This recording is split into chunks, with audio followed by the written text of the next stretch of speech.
Exams आ गए हैं और अब मैदान में सिर्फ 2 तरह के स्टूडेंट्स हैं।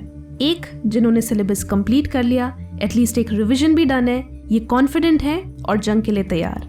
और दूसरी तरफ आप, जिसे एग्जाम की डेट्स के अलावा किसी और चीज की कोई खबर नहीं है। ठंड चली गई लेकिन आप अब कांप रहे हो।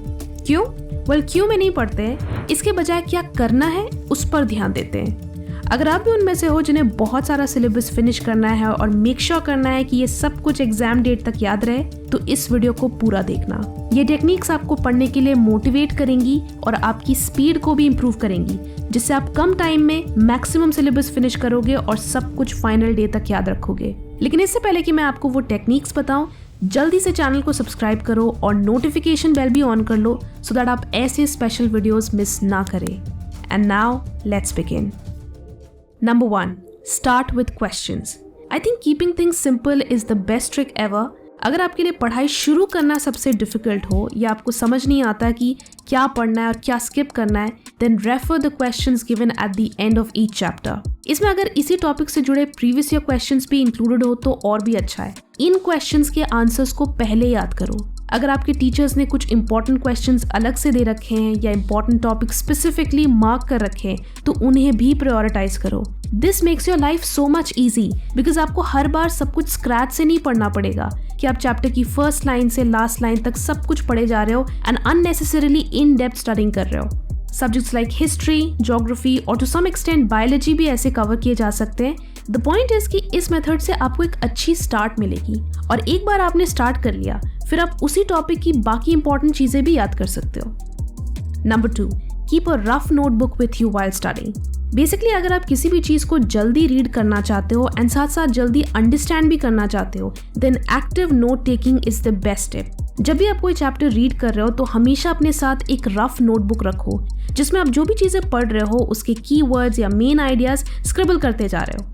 कई बार हम पैराग्राफ्स को जल्दी जल्दी रीड करते जाते हैं एंड एंड में वी रियलाइज कि कुछ भी नहीं समझ आया।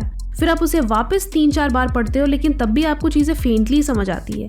बट जब आप एक्टिवली शॉर्ट फ्रेजेस या कीवर्ड्स नोट डाउन करते रहते हो, देन आपकी अलर्टनेस हाई होती है। आप जल्दी कनेक्शंस बना पाते हो एंड जल्दी अंडरस्टैंड भी करते हो। हर आंसर के लिए 4 से 5 कीवर्ड्स अपने नोटबुक में लिखते जाओ। इससे आप उस इन्फॉर्मेशन को पूरे अलर्टनेस के साथ रीड करोगे। रिमेंबर, यहाँ आप नोट्स नहीं बना रहे, ये सिर्फ आपके फोकस को बनाए रखने के लिए है ताकि आप एफिशिएंट तरीके से बिना टाइम वेस्ट किए अच्छे से मेमोराइज करो। Number 3, work on your answer writing skills.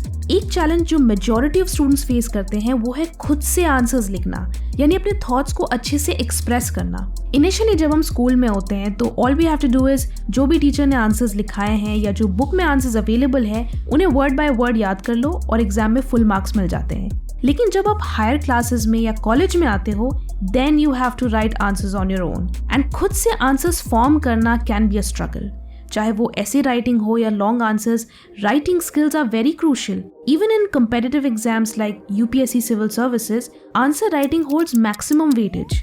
अगर आप भी आंसर्स फॉर्म करने में एंड अपने आइडियाज एक्सप्रेस करने में स्ट्रगल करते हो, then don't be discouraged. Here's a free tool जो आपकी राइटिंग एक्सपीरियंस को स्मूथ एंड टाइम सेविंग बनाएगा and that is none other than QuillBot flow.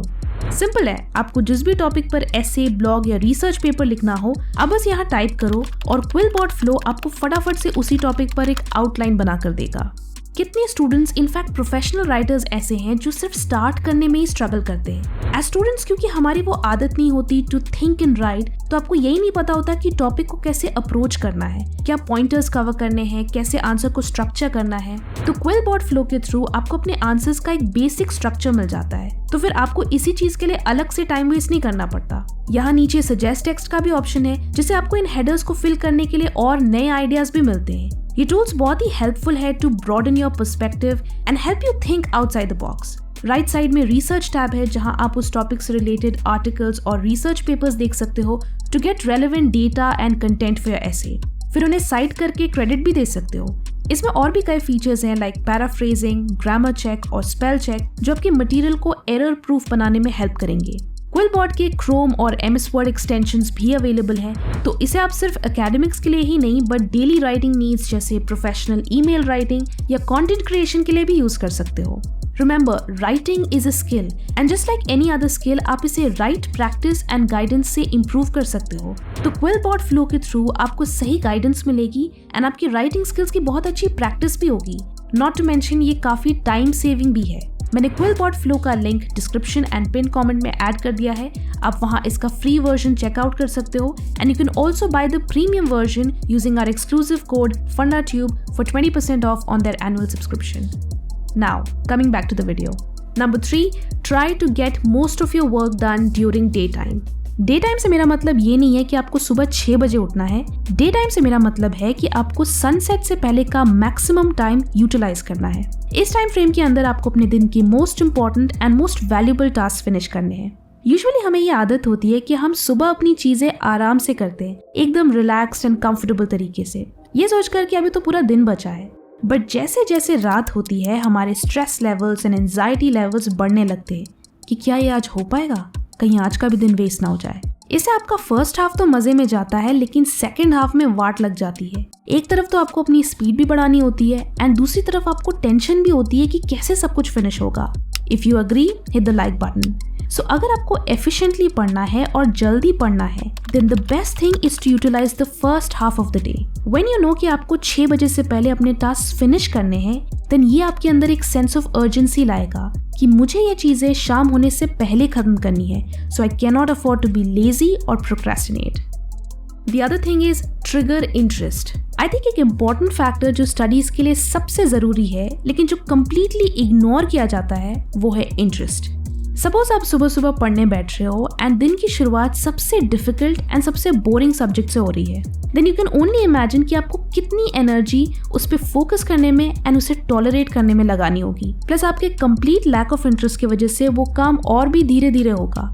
Therefore, it's completely okay अगर आप अपनी पढ़ाई easy टॉपिक से शुरू करो। अगर आपको लगता है कि ये पर्टिकुलर सब्जेक्ट या ये चैप्टर मेरी स्ट्रेंथ है एंड इसे मैं जल्दी खत्म कर सकती हूँ, then do that first। ये आपके इंटरेस्ट को ट्रिगर करने में एंड मेंटेन करने में बहुत ही हेल्पफुल होगा। इस स्ट्रॉन्ग शुरुआत से आपका कॉन्फिडेंस एंड मोटिवेशन लेवल बढ़ेगा जिससे आपके लिए बाद में डिफिकल्ट सब्जेक्ट्स अटेम्प्ट करना भी आसान हो जाएगा। Next is to use audio visual memory. अगर हम इंटरेस्ट की बात कर ही रहे हैं तो क्यों ना हम अपनी लर्निंग टेक्निक को भी इंटरेस्टिंग बनाएं। आई वुड रेकमेंड कि आप सिर्फ टेक्स्ट नहीं बट ऑडियो विजुअल लर्निंग पे एम्फसाइज करो। सिर्फ बुक की टेक्स्ट को रीड एंड लर्न करने के बजाय ऑडियो या विजुअल क्लूज की हेल्प लो। अपनी लर्निंग सेशंस में images, videos, mind maps and examples का यूज किया करो। फॉर एग्जाम्पल, स्क्रीन पर इस डेफिनेशन को देखो। मे बी फर्स्ट रीडिंग में आपको ये डायरेक्टली समझ ना आए बट अगर मैं आपको इसका एक विजुअल क्लू दूं तो आपको ये तुरंत समझ आ जाएगा। सिमिलरली कभी कभी ऐसा होता है कि जो आप बुक से नॉर्मली पढ़ते हो वो चीज़ें आप फिर भी भूल सकते हो, लेकिन अगर वही सेम चीज़ आपकी फ्रेंड ने आपको कभी समझाया हो तो वो आप कभी नहीं भूलोगे, वो आपको एग्जाम डेट तक याद रहेगा। इसलिए दूसरों से सुनो और समझो या खुद दूसरों को समझाओ। ईदर वे आपको वो इन्फॉर्मेशन अच्छे से समझ भी आएगी और याद भी रहेगी। Both audio and visual learning technique scientifically proven है। ये आपको इन्फॉर्मेशन को लॉन्ग टर्म के लिए याद रखने में हेल्प करती है। And the final thing is eliminate pseudo studying. इसे एक्सप्लेन करने से पहले मैं आपको एक फैक्ट बताना चाहूंगी। 10-12 घंटे पढ़ने से जरूरी नहीं है कि आप एग्जाम में अच्छे मार्क्स लाओगे। इनफैक्ट हो सकता है कि आप एवरेज या बिलो एवरेज मार्क्स ही लाओ, क्योंकि इस मेंटालिटी की वजह से स्टूडेंट्स का फोकस टाइम स्पेंट पे होता है, इंटेंसिटी पे नहीं। हो सकता है कि आपने 10 घंटे पढ़ाई की लेकिन उन 10 घंटों में आपने कितने घंटे इंटेंस फोकस के साथ पढ़ाई की। आप बायोलॉजी पढ़ रहे हो और सामने टीवी में स्ट्रेंजर थिंग्स चल रहा है। आप नोट्स बना रहे हो और साथ साथ कोई कॉमेडी रोस्ट वीडियो देख रहे हो। इसे बोलते हैं सूडो स्टडिंग, जहां आपके सामने बुक तो खुली हुई है लेकिन आपका ध्यान कहीं और है। इन शॉर्ट, आप एक डिस्ट्रैक्टेड एनवायरनमेंट में खुद को लंबे समय तक काम करने के लिए फोर्स कर रहे हो, तो ऑब्वियसली इससे आपकी स्पीड, अंडरस्टैंडिंग एंड रिटेंशन सब नेगेटिवली अफेक्ट होंगी। द सीक्रेट हियर इज कि आप कम ड्यूरेशन के लिए पढ़ो लेकिन पूरी इंटेंसिटी के साथ पढ़ो। दिन में 2 से 3 स्टडी सेशंस रखो, 2 hours each, and her study session के दौरान सारे डिस्ट्रैक्शंस एंड डिस्टर्बेंसेस को एलिमिनेट कर दो। सूडो स्टडिंग के जगह एक्चुअल स्टडिंग में एंगेज करो। कमेंट्स में बताओ कि आप पढ़ते समय किस ऐप की वजह से सबसे ज्यादा डिस्ट्रैक्ट होते हो। फ्रेंड्स, क्योंकि आप में से कई लोग boards and different competitive exams के लिए अपीयर करने वाले हो, तो मैं आपको एग्जाम से पहले ये 2 इंपॉर्टेंट वीडियोस रेकमेंड करना चाहूंगी। अगर आपका सिलेबस काफ़ी बड़ा है और आपको इतनी सारी चीज़ें याद रखने में प्रॉब्लम होती है तो इन वीडियोस में दी गई टिप्स को यूज़ करना ये आपकी लर्निंग गेम को कम्प्लीटली चेंज कर देंगी। ये देखने के बाद आप कम एफर्ट में ज़्यादा से ज़्यादा चीज़ें रिटेन कर पाओगे। तो इन वीडियोस को ज़रूर देखना। इनकी लिंक्स मैं डिस्क्रिप्शन एंड पिन कमेंट में ऐड कर दूंगी। All the best for exams, thanks for watching and stay focused.